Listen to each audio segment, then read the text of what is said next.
ఏపీలో సంచలనం లేపిన లిక్కర్ స్కామ్ లో కీలక పరిణామం చోటు చేసుకుంది. హైదరాబాద్ జూబ్లీ హిల్స్ లోని మాజీ ఎంపీ విజయసాయిరెడ్డి నివాసంలో ఈడీ అధికారులు సోదాలు నిర్వహిస్తున్నారు. లిక్కర్ పాలసీలు, అవకతవకలు, షెల్ కంపెనీల ద్వారా మనీ లాండరింగ్, డబ్బు మళ్లింపు, ఇతర ఆర్థిక వివరాలపై విజయసాయిరెడ్డిని ప్రశ్నిస్తున్నారు. పలు ఆధారాలను సేకరించే పనిలో ఉన్నారు. మరోవైపు ఈ కేసులో నిందితులైన మాజీ ఎమ్మెల్యే చెవిరెడ్డి భాస్కర్ రెడ్డి, రాజ్ కేసిరెడ్డి, బాలాజీ గోవిందప్ప ఇళ్లలో సోదాలు నిర్వహించారు. అలాగే కృష్ణమోహన్, ధనుంజయ్ రెడ్డితో పాటు ఇతరుల ఇళ్లలోనూ ఈడీ అధికారులు తనిఖీలు చేపట్టారు. నిందితులకు చెందిన తిరుపతి, హైదరాబాద్ ఇళ్లలోనే ఏకకాలంలో ఈడీ సోదాలు చేస్తోంది.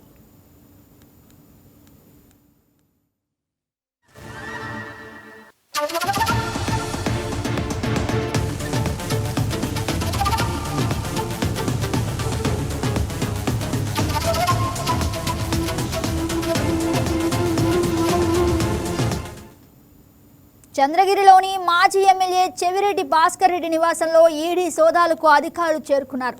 తుమ్మలగుంటలోని చెవిరెడ్డి నివాసానికి చేరుకున్న ఈడీ అధికారులు ఇంట్లో కుటుంబ సభ్యులు ఎవరూ లేకపోవడంతో కారిడార్లలో వేచి ఉన్నారు.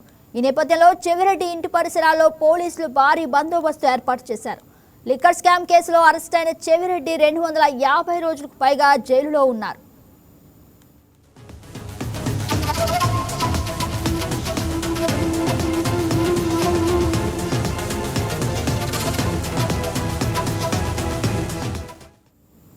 లిక్కర్ పాలసీ మార్పులు, మద్యం వ్యాపారంలో పెద్ద ఎత్తున నిధుల మళ్లింపు జరిగిందని, ఆ సొమ్ము మనీ లాండరింగ్ ద్వారా మారిందని ఈడీ అనుమానిస్తోంది. ఈ క్రమంలో నిందితుల నివాసాల్లోకి కీలక పత్రాలు, బ్యాంక్ లావాదేవీల రికార్డులు, హార్డ్ డిస్క్లను అధికారులు పరిశీలిస్తున్నారు. ఇప్పటికే ఛార్జ్షీట్ దాఖలు చేసిన ఈడీ ఈ దాడుల ద్వారా మరిన్ని పక్కా ఆధారాలను సేకరించి నిందితులను చుట్టుముట్టేందుకు సిద్ధమవుతోంది. ప్రస్తుతం సోదాలు ఇంకా కొనసాగుతూనే ఉన్నాయి. ఈ తనిఖీలో లభించే ఎవిడెన్స్లపై సాయంత్రం ఈడీ అధికారుల నుంచి అధికారిక ప్రకటన వెలువడే ఛాన్స్ ఉంది. ఇదే అంశానికి సంబంధించి మరింత సమాచారం మా ఎగ్జిక్యూటివ్ ఎడిటర్ శ్రీనివాస్ అందిస్తారు. గుడ్ ఆఫ్టర్నూన్ శ్రీనివాస్, చెప్పండి. రైట్ గగన, ఏదైతే లిక్కర్ స్కామ్ కేసుకు సంబంధించి ఈరోజు మరో పురోగతి వచ్చిందని చెప్పొచ్చు. నేరుగా ఈడీ అధికారులు ఈరోజు రంగంలోకి దిగడం జరిగింది. ఇటు తిరుపతి, హైదరాబాద్ లో ఎవరైతే నిందితులు ఉన్నారో వాళ్ళ నివాసాల్లో సోదాలు ఈరోజు ఉదయం నుంచి కూడా కొనసాగుతూనే ఉన్నాయి. ఇప్పటికి కూడా సోదాలు కొనసాగుతున్నాయి. ఏదైతే రాజ్ కేసిరెడ్డి కావచ్చు, చెవిరెడ్డి భాస్కర్ రెడ్డి నివాసాల్లో, అదేవిధంగా ధనుంజయ రెడ్డి, బాలాజీ గోవిందప్ప, కృష్ణమోహన్ రెడ్డి నివాసాల్లో సోదాలు కొనసాగుతున్నాయి. అదేవిధంగా ఆనాడు ఏదైతే జగన్మోహన్ రెడ్డి ప్రభుత్వంలో కీలకంగా వ్యవహరించిన విజయసాయిరెడ్డి నివాసంలో కూడా ఈరోజు ఉదయం నుంచి కూడా ఈడీ తనిఖీలు కొనసాగుతున్నాయి. మొత్తంగా చూసుకుంటే కనుక ఏదైతే లిక్కర్ స్కామ్ కేసుకు సంబంధించి దాదాపుగా 3,500 కోట్ల రూపాయలు దేశం మళ్ళీ దేశంలోకి వచ్చాయి అని చెప్పేసి ఒక ఆరోపణ నేపథ్యంలో ప్రస్తుత ప్రభుత్వం, తెలుగుదేశం ప్రభుత్వం సిట్ ని ఏర్పాటు చేయడం జరిగింది. ఈ సిట్ అనేక మందిని విచారించడం జరిగింది. దాదాపుగా 40 మందిని ఇందులో అక్యూజ్డ్గా, నిందితులుగా చేర్చడం జరిగింది. 40 మందికి సంబంధించి అనేక సాక్ష్యాలను ఇప్పటికే సిట్ సేకరించడం జరిగింది. ప్రధానంగా చూసుకుంటే కనుక మనకి ఈ కేసుకు సంబంధించి A1 గా రాజ్ కేసిరెడ్డి ఉన్నారు. అదేవిధంగా A2 దొంతిరెడ్డి వాసుదేవరెడ్డి కొనసాగుతున్నారు. అలా మొత్తంగా చూసుకుంటే కనుక A5 గా విజయసాయిరెడ్డి ఉన్నారు. అదేవిధంగా A31 గా చూసుకుంటే సజ్జల శ్రీధర్ రెడ్డి, అంటే సజ్జల రామకృష్ణారెడ్డి కుమారుడు. అదేవిధంగా మనకి ప్రస్తుతం ధనుంజయ రెడ్డి ఏదైతే సోదాలు నిర్వహిస్తున్నారో అతను A32 గా ఉన్నారు. అదేవిధంగా చెవిరెడ్డి భాస్కర్ రెడ్డి A38 గా ఉన్నారు. అదేవిధంగా చెవిరెడ్డి మోహిత్ రెడ్డి నివాసం కూడా అదే కాబట్టి చెవిరెడ్డి మోహిత్ రెడ్డి A39 ఉన్నారు. పురుషోత్తం లాస్ట్ గా A40 గా పురుషోత్తం పేరు చేర్చడం జరిగింది. వీరందరూ కూడా ఒక షెల్ కంపెనీల ద్వారా, దాదాపు 6 షెల్ కంపెనీల ద్వారా వీళ్ళు నిధులు మళ్లించారు అనేది ప్రధానంగా ఆరోపణ వచ్చింది. అది షెల్ కంపెనీలు కూడా గుర్తించడం జరిగింది. అదే సిగ్మా లాజిస్టిక్స్, అదేవిధంగా ప్రసాద్ ట్రాన్స్పోర్ట్, అదేవిధంగా ఆదాన్ డిస్టిలరీస్, అదేవిధంగా లీలా డిస్టిలరీస్, యూబీ డిస్టిలరీస్, ఇలా 6 కంపెనీల వరకు కూడా సిట్ తమ విచారణలో ఈ కంపెనీల ద్వారా చేతులు మారాయి అని చెప్పేసి పేర్కొనడం జరిగింది. సో ఈ నేపథ్యంలోనే ఇక్కడ మనీ లాండరింగ్ జరిగింది అని ఆరోపణ రావడంతో ఎప్పుడైతే మనీ లాండరింగ్ జరిగిందో అప్పుడు ఈడీ ఖచ్చితంగా ప్రవేశిస్తుంది. కాబట్టి ఈడీ కూడా ఈ కేసుకు సంబంధించి పూర్తి వివరాలని సిట్ అధికారుల నుంచి తీసుకోవడం జరిగింది.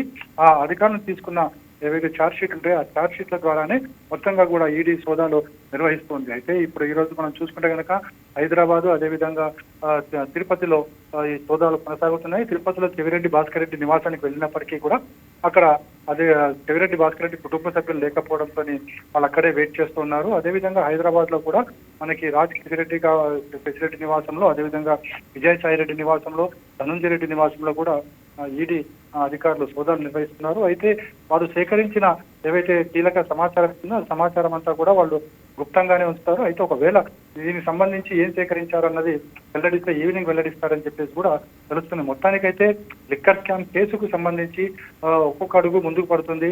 ఏదైతే గత ప్రభుత్వ హయాంలో ఏదైతే చేతులు మారాయో, అంటే నేరుగా ప్రభుత్వమే వైన్ షాపులు నిర్వహించినప్పటికీ కూడా అక్కడ మనీ లావాదేవీలు జరిగాయి. ఎక్కడ కూడా ఆన్లైన్ ట్రాన్సాక్షన్ జరగకుండా మనీ లావాదేవీలు జరిగాయి. తద్వారానే ఈ 3,500 కోట్ల రూపాయల కుంభకోణంకి ఆస్కారం ఏర్పడిందని చెప్పేసి కూడా సిట్ తన విచారణలో పేర్కొనడం జరిగింది. మొత్తానికైతే ఈ కేసుకు సంబంధించి మొత్తం పురోగతి సాధించే దిశలోనే కనిపిస్తుందని మనం చెప్పొచ్చు. గగనం శ్రీనివాస్, అయితే ఇప్పటికే ఎవిడెన్స్ ఏమైనా సేకరించారా, లేదంటే సేకరించాల్సిన అవసరం ఉందా?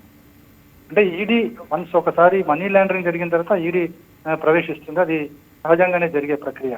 అయితే ఈ ఈడీ సేకరించే ఆధారాలు ఏవైతుంటాయో ఆధారాలు ఏదైతే సిట్ చూపించిన ఆధారాలు కూడా చూడాల్సి ఉంటుంది. అంటే సిట్ ఏవైతే ఆధారాలు చూపించిందో ఇప్పటి వరకు కూడా మనకున్న సమాచారం ప్రకారం సిట్ చేసిన ఆరోపణలు ఏవైతున్నాయి కేవలం ఆరోపణలు మాత్రమే ఉన్నాయి. ఏ విధమైన క్యాష్ ట్రాన్సాక్షన్ జరిగింది అని చెప్పడం జరుగుతుందో దానికి సంబంధించి ఎక్కడ కూడా ఎవిడెన్సెస్ సేకరించలేదు.